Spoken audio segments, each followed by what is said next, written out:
स्वामी, professor अखिल स्वामी, मुझे ये समझाइए कि भाई ओपीएस इम्प्रैक्टिकल है। ये टीवी सोमनाथ जो फाइनेंस सेक्रेटरी हैं, थे हमारे देश के, अभी कैबिनेट सेक्रेटरी हैं, उन्होंने कहा ओपीएस किसी भी कीमत पर फाइनेंशियली नामुमकिन स्कीम है।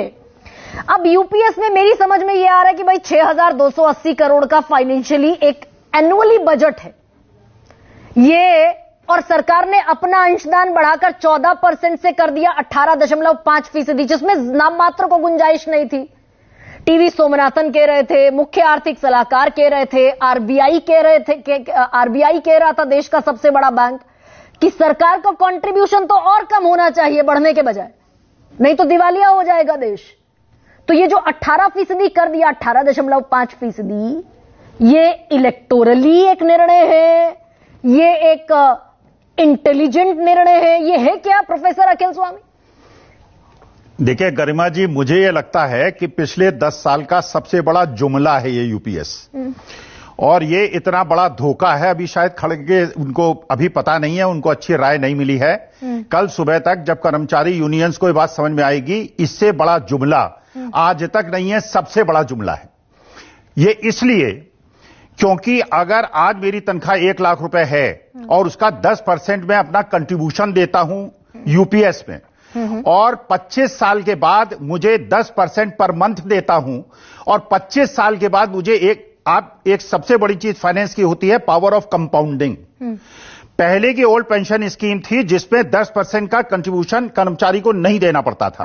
अगर आज 25 साल तक मैं 10% का अपना बेसिक का कंट्रीब्यूशन देता रहूंगा, ये 18.5% का एक जुमला है। केंद्र सरकार को 1 रुपए नहीं देना पड़ेगा, क्योंकि सारा का सारा जो 10% पर मंथ का कंट्रीब्यूशन मैं अगले 40 साल तक करूंगा, और उसके बाद जो सरकार बेसिक का 50% मुझे देगी, सरकार केवल लूटेगी। और कर्मचारियों को जब बात पता चलेगी ये केवल एक लूट है और इतना बड़ा धोखा। और मुझे यह आश्चर्य हो रहा है, अगर वित्त सचिव को लगता है बहुत अच्छी स्कीम है, यूपीएस खुद अडॉप्ट कर लें, वो ओल्ड पेंशन स्कीम न लें। और एक चीज गरिमा जी और समझ लीजिए, हिंदुस्तान के अंदर पिछले 10 साल के अंदर जो करप्शन बढ़ा है, उस करप्शन का मेन कारण यह है कि सरकारी अधिकारी ये समझते हैं कि पेंशन की सुविधा उनको नहीं मिलेगी और सामान्य जनता को घूस के माध्यम से लूट रहे हैं। ये एक प्रकार से, जो प्रोफेसर अखिल स्वामी जो आप लूट कह रहे हैं जिसको, क्या ये वो लूट है जो मेरी समझ में आया कि भाई 25 साल जिसने सर्विस पूरी कर ली उसको तो 10% कंट्रीब्यूशन का 50% पेंशन मिल गया,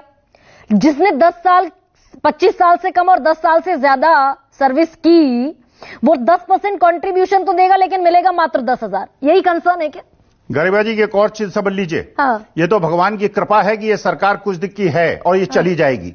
अगर ये सरकार रही और सरकारी कर्मचारी को 20 साल पहले इतना परेशान कर देंगे, 19 साल के पहले, कि वो आदमी नौकरी छोड़ के चला जाएगा और 10,000 रुपए लेके घर चला जाएगा और उस 10% का अपना बेसिक कंट्रीब्यूशन देता रहेगा। ये सरकार केवल, और ये अगर समझते हैं कि यूपीएस होना चाहिए तो मेंबर ऑफ पार्लियामेंट्स के लिए और एमएलएस के लिए यूपीएस क्यों नहीं होता है? वहां पे तो 5-5, 6-6 पेंशन लेंगे, 14 लाख करोड़ के पूंजीपतियों के ऋण माफ करेंगे, और सरकारी कर्मचारियों के लिए इतना ये बताया जा रहा है कि सरकारी कर्मचारी, अरे सरकारी कर्मचारी ही हैं आज जो मार्केट के अंदर परचेजिंग कर रहे हैं, क्योंकि जो सामान्य जनता है, जो हम जैसे लोग हैं, इनका पैसा ही नहीं है खरीदने के लिए। और ये बेवकूफ बनाया गया है। यूपीएस केवल धोखाधड़ी की स्कीम है और ये कल तक समझ में आ जाएगा। आप देखिएगा, अगर इन्होंने चुनाव के पहले ये स्कीम ला दी होती, 240 नहीं, इनको 40 सीटें मिली होती। अभी लोगों को समझ में नहीं आया है, खड़गे साहब को बात समझ में नहीं आई है। ये नया कानून केवल सरकारी कर्मचारियों को और देश को धोखा देने के लिए है। सरकार कर्मचारी पैसा देगा और वही पैसा 10% के हिसाब से उससे कम इनको देना पड़ेगा 20 साल के बाद, और 20 साल के पहले नौकरी निकाल देंगे उसको, जिससे उसको पेंशन ना मिले। तो फिर कांग्रेस इस पर क्यों गोलमोल ना घोषणा पत्र में ओपीएस लेकर आई? वित्त मंत्री साहब ओल्ड पेंशन स्कीम होनी चाहिए, ओपीएस होनी चाहिए, कोई एनपीएस नहीं, कोई यूपीएस नहीं, केवल ओपीएस। और सरकारी कर्मचारियों को घूस लेने के लिए प्रेरित कर रहे हैं आप। वो केवल घूस ले रहा है, इसीलिए हर जगह घूसखोरी बढ़ी हुई है, क्योंकि उन्हें लगता है पेंशन मिलने लगी तो पैसा इकट्ठा कर लो, ताकत है उनके पास।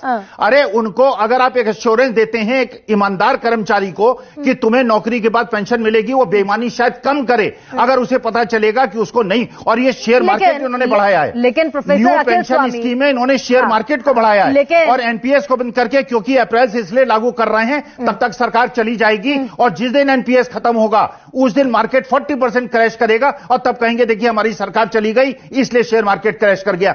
एनपीएस के माध्यम से जो शेयर मार्केट में पैसा फूंका गया है उससे शेयर मार्केट बढ़ा है, क्योंकि कैश फ्लो मार्केट के अंदर बढ़ गया है। यह केवल एक धोखाधड़ी है और इसको कर्मचारियों को, देश की जनता को समझ लेना चाहिए। तो ये तो हुआ यूपीएस का और एनपीएस का खेल, लेकिन प्रोफेसर अखिल स्वामी, अगर देश का सबसे बड़ा bank RBI, reserve bank of India कहता है, अगर मुख्य आर्थिक सलाहकार कहते हैं, अगर हमारे फाइनेंस सेक्रेटरी जैसे बड़े ओहदे पर बैठे हुए सरकारी अधिकारी ये कह रहे हैं कि दिवालिया होने की कगार पर देश खड़ा होगा 2030 में अगर ओपीएस वापस लागू कर दिया, राज्य सरकारें ये लोक लुभावन वादा कर देती है, कर्जे में डूबी हुई है। जब इनको गरीबों को देने की पैसी बात आती है, जब किसानों को एमएसपी की गारंटी देने की बात आती है, इन अर्थशास्त्रियों को अर्थशास्त्र समझ में आता है। जब ये अग्निवीर स्कीम लाते हैं, गरीब लोगों को 4 साल के बाद नौकरी से निकालते हैं, तब इन्हें अर्थशास्त्र समझ में आता है। और अनिल अंबानी, जिसको सेबी ने 5 साल के लिए बैन किया है, जरा कोठी की फोटो खींच लीजिए, 15 मंजिला मकान है, करोड़पति अरबपति आदमी है और उसे आपने राफेल का एजेंट बनाया था। आप अमीरों के लिए आपको अर्थशास्त्र समझ में नहीं आता, गरीब और मध्यम वर्ग के लिए अर्थशास्त्र समझ में आता।